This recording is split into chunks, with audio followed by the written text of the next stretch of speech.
campos vectoriales e hidrodinámica.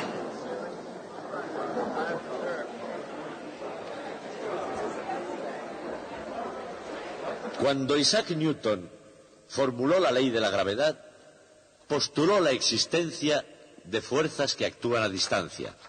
El Sol podía ejercer una fuerza directamente sobre la Tierra, aun estando separados por una enorme distancia y sin nada entre ambos.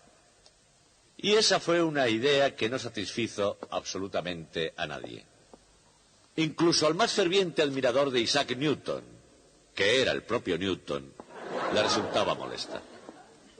Después, en el siglo XIX, Michael Faraday imaginó sus líneas de fuerza. En la siguiente generación, Maxwell transformó esa idea en la de campo de fuerza y todo el mundo contento. A primera vista, es difícil de ver qué es lo que había cambiado. Las masas y las cargas seguían ejerciendo fuerzas entre sí, las mismas fuerzas, sin nada entre ellas. Y sin embargo, la idea del campo de fuerzas parecía hacer que todo fuera diferente en el mundo. ¿Por qué? La respuesta es porque el campo tenía una realidad objetiva, tenía propiedades que se podían predecir, calcular, manipular, imaginar.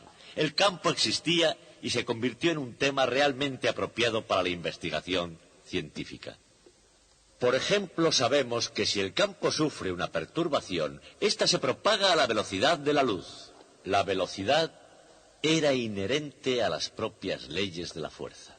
Retrospectivamente sabemos que ese fue el primer gran triunfo de la teoría de campos. Y así iremos estudiando las propiedades de esos campos. Pero el estudio de las propiedades de los campos no comenzó con la electricidad y el magnetismo. Empezó enteramente en otra ciencia, la ciencia de la hidrodinámica, la de la corriente de agua. Hoy vamos a estudiar las propiedades de todos esos campos, los campos eléctricos, los campos magnéticos y los campos de la corriente de agua.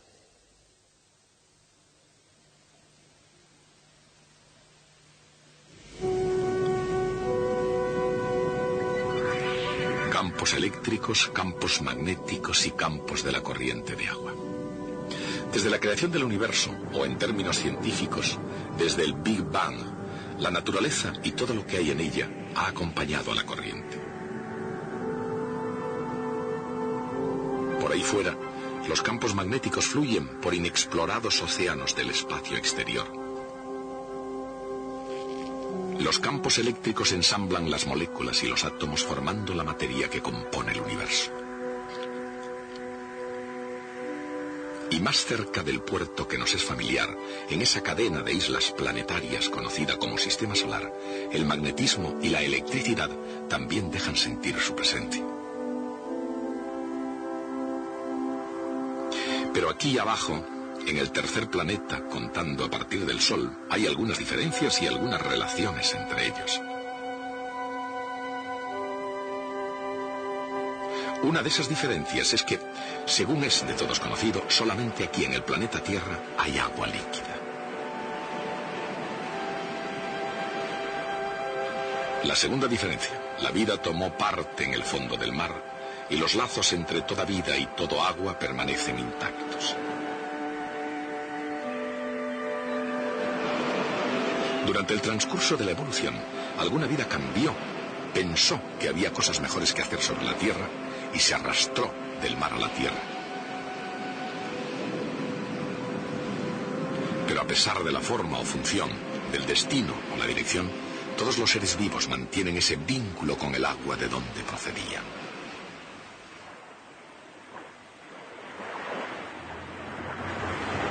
Quizá por eso, cuando una forma de vida llamada Homo sapiens llegó a la contemplación de los misterios de la electricidad y el magnetismo, se volvió hacia el campo de la corriente de agua en busca de inspiración.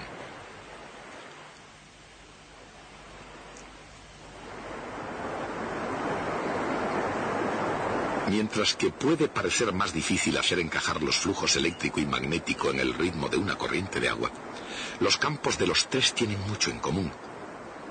E incluso en el campo de la corriente de agua puede haber mucho más de lo que se ve a primera vista.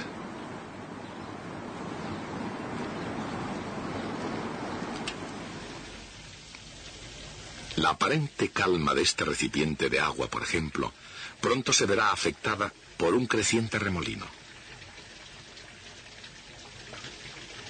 Un poco de tinta añadida al agua permite ver la estructura en remolinos de la corriente alrededor del vórtice.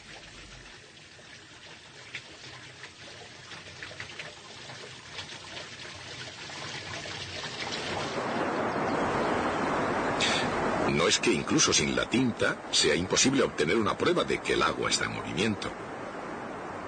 Pero son los efectos más que la propia corriente lo que uno ve de hecho.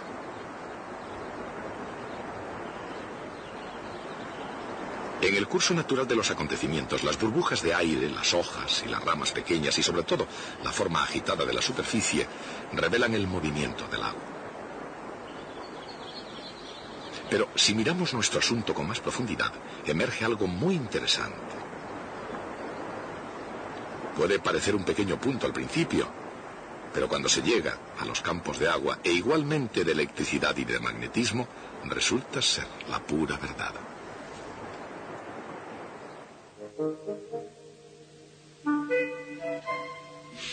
En el interior de cualquier masa de agua hay una determinada velocidad en cada punto del espacio y en cada instante de tiempo. Y como la velocidad es una magnitud vectorial, se concluye que la corriente de agua, sin importar hacia dónde fluya, puede ser representada por un conjunto de vectores formando una cierta configuración.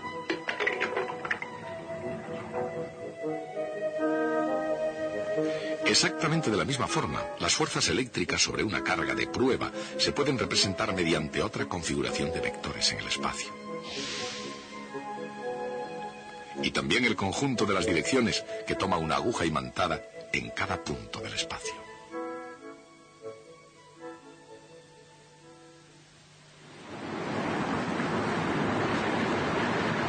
Por supuesto que en la vida real es imposible ver los campos eléctricos y magnéticos. Sin embargo, al observar sus efectos es posible estudiar sus formas y descubrir que, como en el caso del agua, los campos eléctricos y magnéticos son campos vectoriales.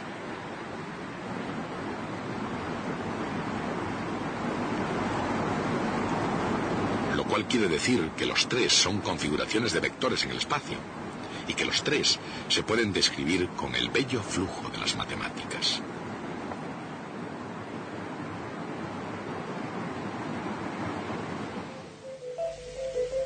Todos los campos vectoriales obedecen a ecuaciones que describen sus formas. El flujo eléctrico a través de cualquier superficie cerrada es proporcional a la carga eléctrica neta en su interior. Pero el flujo magnético a través de cualquier superficie cerrada es siempre igual a cero.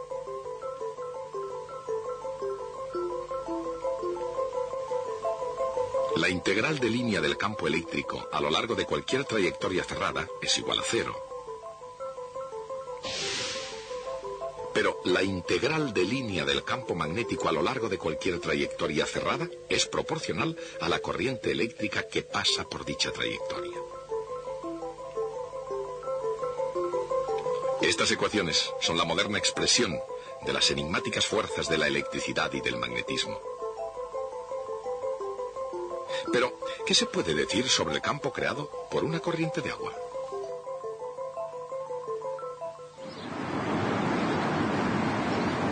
Consideremos, por ejemplo, este veloz arroyo de montaña. La corriente es rápida e incluso turbulenta en algunos sitios. Pero a pesar de todo el ruido y la furia, este es un modesto arroyo dentro del gran sistema de las cosas, un pequeño afluente de la gran red de ríos y saltos de agua de la Tierra.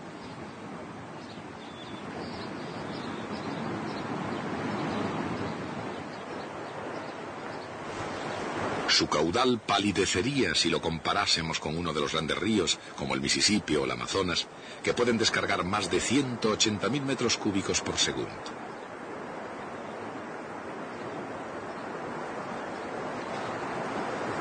Pero la longitud y el volumen del agua suministrada no son los únicos factores en la corriente del agua.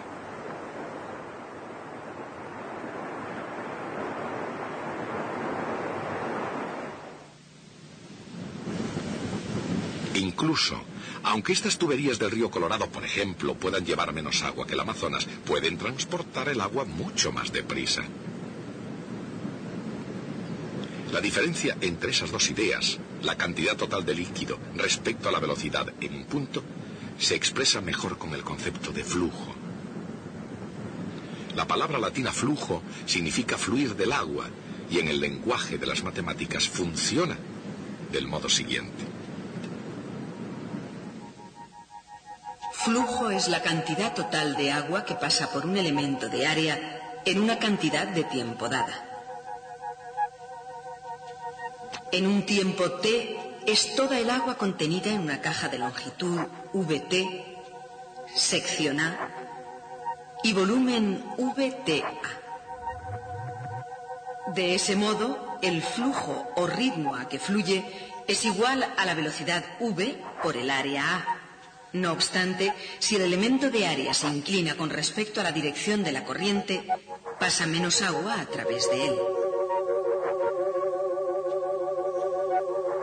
Así pues, el flujo depende del ángulo entre el campo de corriente y el elemento de área. Si definimos un vector área perpendicular a su plano, el flujo se expresa convenientemente mediante el producto escalar. La misma idea se aplica también a otros campos. Por ejemplo, el flujo de un campo eléctrico se halla sumando o integrando el producto escalar del campo por el área a través de la que pasa.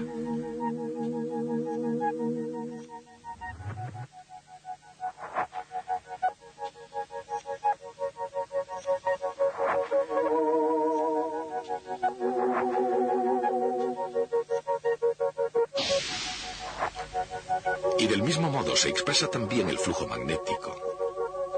La idea es hallar el número total de líneas de fuerza a través de la superficie. De modo que, tanto si contamos el total de líneas de fuerza como la cantidad total de agua que fluye, la expresión matemática del flujo es la misma para todos los campos vectoriales. Pero cuando consideramos el flujo que sale de una superficie cerrada, no todos los campos se crean de igual manera. Imaginemos una superficie que encierre por completo un cierto volumen en el interior de una masa de agua. Independientemente del campo de la corriente, cualquiera que sea la cantidad de agua que sale, esa misma cantidad deberá entrar al mismo tiempo. Y ese es el único modo posible, de forma que en el interior el agua ni se cree ni se destruya. Así, en el agua, el flujo saliente de una superficie cerrada es siempre cero.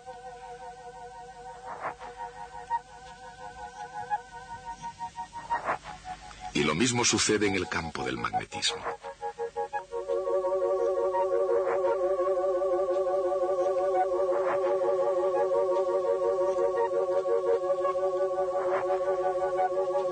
El flujo magnético neto que sale de cualquier superficie cerrada es siempre igual a cero.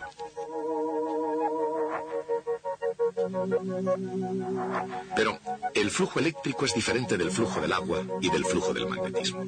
Puede haber un flujo eléctrico neto que sale de una superficie cerrada. Y según la ley de Gauss, es proporcional a la carga eléctrica neta en el interior.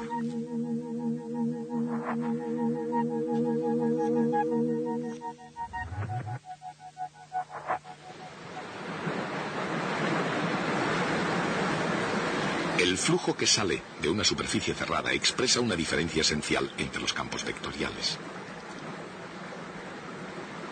El flujo del campo magnético y el del agua que sale de un volumen cerrado es siempre cero, porque ninguno de los dos puede irradiar hacia el exterior desde un punto en el espacio. Por otra parte, es eso precisamente lo que hace el flujo eléctrico: irradiar hacia afuera desde un punto en el espacio. Lo cual significa que en lugar de ser como el agua y el magnetismo, el flujo eléctrico es como el flujo de la luz del sol. El flujo total de la luz a través de una superficie cerrada es proporcional a la intensidad de la fuente luminosa en el interior. Y eso es así, tanto si la fuente de luz es una estrella en el cielo, como si es una bombilla de linterna, e igualmente cierto independientemente del tamaño de la superficie. De modo que el Sol crea un flujo de luz de forma muy parecida a como una carga eléctrica crea un flujo en el campo eléctrico. Pero, ¿y qué pasa con la corriente de agua y con el flujo magnético? Si esos campos no están engendrados por fuentes que puedan crear flujo hacia afuera de una superficie cerrada, ¿cómo puede crearse corriente alguna? Una respuesta es que el agua se puede poner en movimiento agitándola. Veamos, por ejemplo, una masa de fluido en movimiento circular. Su flujo, hecho visible mediante unas partículas de aluminio, comienza en las paredes y avanza hacia el interior. Con el tiempo, todo ese movimiento va formando como una estructura rígida, con el fluido en rotación, como si se hubiera congelado formando un cuerpo sólido. Esa es una manera de poner las cosas en movimiento. Pero hay otra. Cuando alguien quita el tapón, todo se pone en movimiento. Y más pronto o más tarde se desarrolla una nueva configuración que recibe el nombre de torbellino a flujo de vórtice.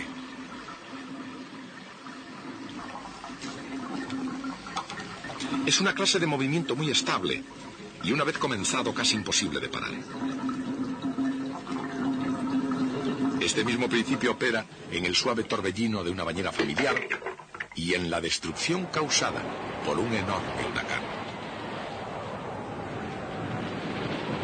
Y ocurre porque incluso antes de que comience la tormenta, la masa de aire tiene una clase especial de movimiento llamada circulación.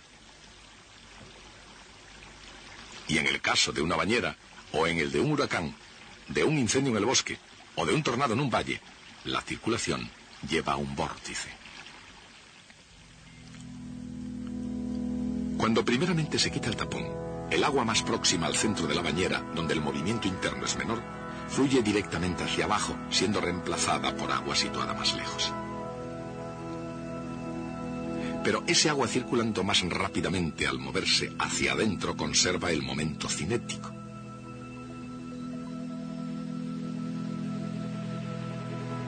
La masa, multiplicada por la distancia al centro y por la velocidad, se conserva para cada partícula de agua.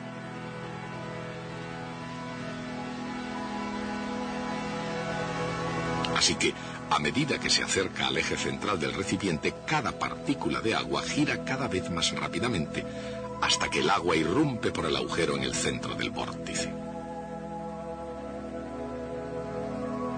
Como cada partícula de agua conserva el momento cinético cuando gira hacia adentro, hacia el vórtice, la configuración básica es un conjunto de circunferencias de velocidad constante proporcional a 1 partido por r, siendo r la distancia al centro del vórtice o sumidero en la corriente de líquido. El momento cinético explica la notable estabilidad en el movimiento de vórtice y el campo vectorial tiene la misma forma que el campo magnético creado por un hilo conductor.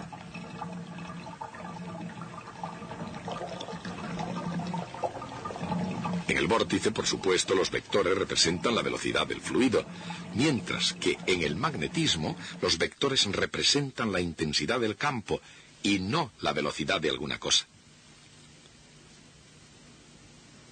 Pero la forma y las matemáticas son las mismas, y juntas ilustran las fuerzas que Ørsted había encontrado dando vueltas alrededor de un hilo conductor. Aunque ese descubrimiento provocó una tormenta intelectual en la comunidad científica, nadie se dio cuenta, de hecho, de que tomó esa forma. Pero eso fue lo que hizo. Y la nueva ciencia del magnetismo giró alrededor precisamente de ese hecho. Y como el campo de un fluido en movimiento tiene la misma forma que el campo magnético, no debería sorprender a nadie que su descripción matemática tuviese también la misma forma. La integral de línea del campo de velocidades del agua se llama circulación.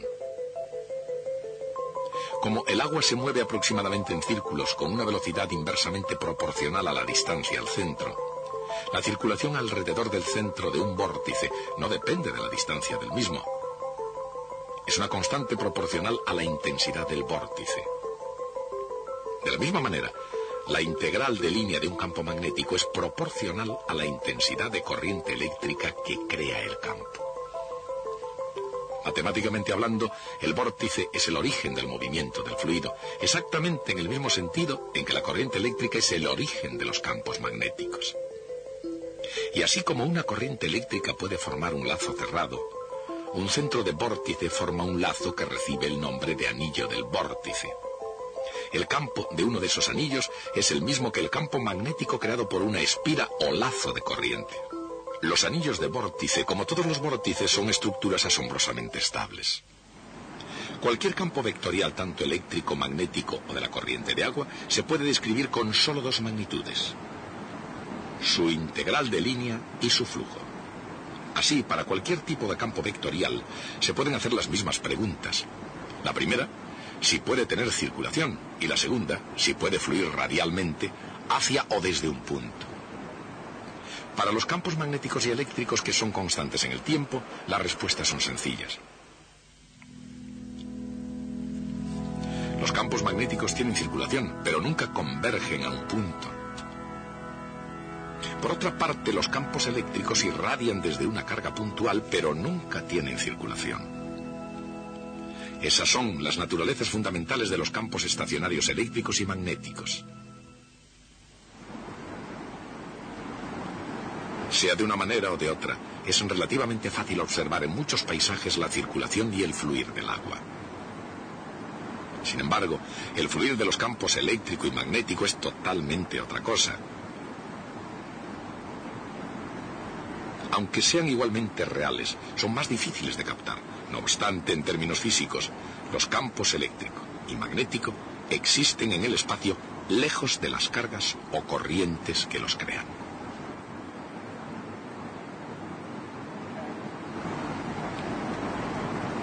Y los tres campos vectoriales tienen algo más que la misma forma y figura. Tienen también energía. Por ejemplo, en un campo eléctrico como el de un condensador, la energía puede provenir de una batería que haga el trabajo de mover cargas contra la fuerza de sus mutuas atracciones y repulsiones.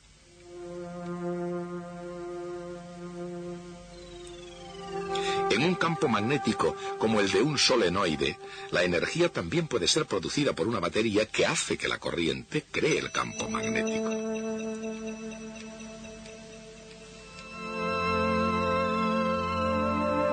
En el campo, en el caso de un fluido, el trabajo se realiza al poner el fluido en movimiento, y en ese movimiento del fluido es donde reside la energía. La energía es de naturaleza cinética. Un medio de mv al cuadrado para cada partícula de materia que se mueve. Como el fluido es continuo, es mejor expresar su energía por unidad de volumen, como un medio de la masa por unidad de volumen, o densidad, multiplicado por la velocidad al cuadrado. Pero en todo caso, la energía reside en cada punto del espacio proporcional al cuadrado de la velocidad de ese punto. Y por esa misma razón, la densidad de energía en un campo eléctrico es proporcional a E al cuadrado en cada punto. En un campo magnético es proporcional a B al cuadrado en cada punto. Tanto si es magnético como eléctrico o un líquido en movimiento, la energía por unidad de volumen almacenado en cada uno de esos campos vectoriales es proporcional al cuadrado del campo en cada punto del espacio.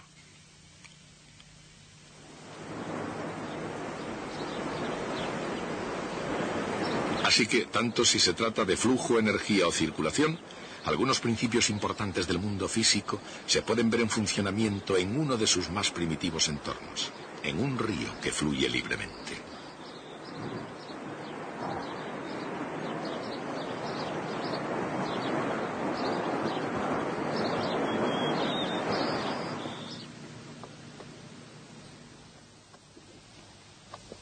Piense lo que piensan, que hay demasiadas velitas para que sea mi cumpleaños. Pero ahora voy a apagar algunas de ellas, y lo voy a hacer de una forma difícil. Las apagaré utilizando anillos de vórtice, en todo el camino desde allí. Esas olorosas sustancias que yo he puesto dentro de esta lata producen humo, como pueden ver, y harán que los anillos de vórtice se conviertan en anillos de humo. que tienen estructuras muy estables y durarán lo suficiente como para llegar hasta allí y apagar las velas cuando yo dé un ligero golpe en esta membrana. ¿De acuerdo? ¿Cuántos de ustedes piensan que puedo apagar las velas de este modo? Muy bien, pueden irse. Los demás que se queden a observar lo que hago. Atentos, observen.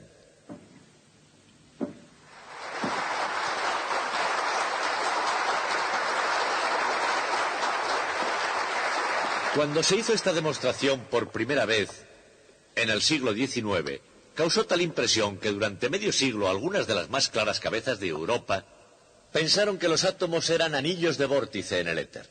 Pero ya llegaremos a esa historia más adelante. Ahora lo mejor que pueden hacer es irse a tomar un poco de aire fresco.